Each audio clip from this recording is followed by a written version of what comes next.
విజయనగరం జిల్లా గరివిడి మండలం బొండపల్లి గ్రామంలో వేప చెట్టు నుండి పాలు కారుతున్న గ్రామస్తులను ఆశ్చర్యానికి గురిచేసింది. ఈ వింతను చూడటానికి గ్రామస్తులంతా తరలి వచ్చారు. అయితే వేప చెట్టు నుండి పాలు కారుతుండడం దేవుడి మహిమేనని గ్రామస్తులంతా కలిసి వేప చెట్టుకి పసుపు కుంకుమలు రాసి పూజలు అందిస్తున్నారు. అయితే ఈ వింతపై గూగుల్లో సెర్చ్ చేసి చూస్తే వేప చెట్టు నుండి పాలలా కనిపించే ద్రవం కారడానికి ప్రధాన కారణం బ్యాక్టీరియల్ ఇన్ఫెక్షన్ ఇచ్చారు. శాస్త్రీయ కారణం కూడా ఇచ్చారు. వేప చెట్టు బాగా పెరిగిన తర్వాత కణాల్లో అధిక నీటిని సంగ్రహిస్తుంది. బ్యాక్టీరియల్ ఇన్ఫెక్షన్ వలన కాండంపై తొర్రలు ఏర్పడి తేమ ఎక్కువగా ఉన్నప్పుడు పగుళ్ళు వచ్చి పాలలా కనిపించే ద్రవం బయటకు వస్తుంది. ఇది ముఖ్యంగా 50 ఏళ్ళు పైబడిన చెట్లలో సాధారణమని ఇచ్చారు. అయితే దీనికి సాంస్కృతిక విశ్వాసాలు కూడా జోడించారు.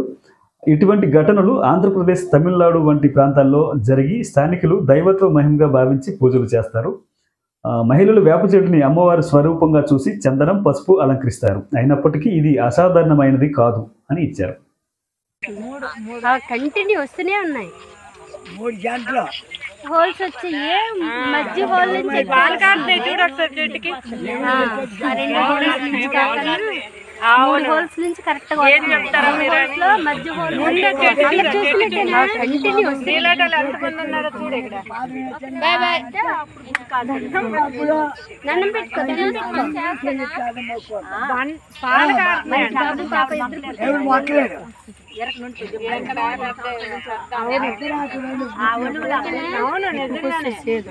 మా మేనగాళ్ళు చూసింది హోల్స్ వచ్చి మధ్య హోల్ నుంచి పాలు కారుతాయి చూడు ఒకసారి చెట్టుకి.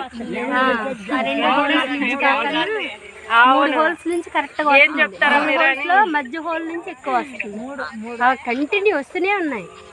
3 గంటలు వచ్చిన చూడే పాలు కారుతున్నాయి. గుర్తు పెట్టుకుంటున్నారు వెళ్తున్నారు. మధ్య చెట్టు ఆ తల్లి దయ. ముందు చెట్టు చూడు, చెట్టు చూడు. తల్లి మామూలు నీలాటలు ఎంతమంది ఉన్నారో చూడు ఇక్కడ. దండం పెట్టుకో. పాలు కారుతున్నాయి. ఎవరు మాట్లాడారు?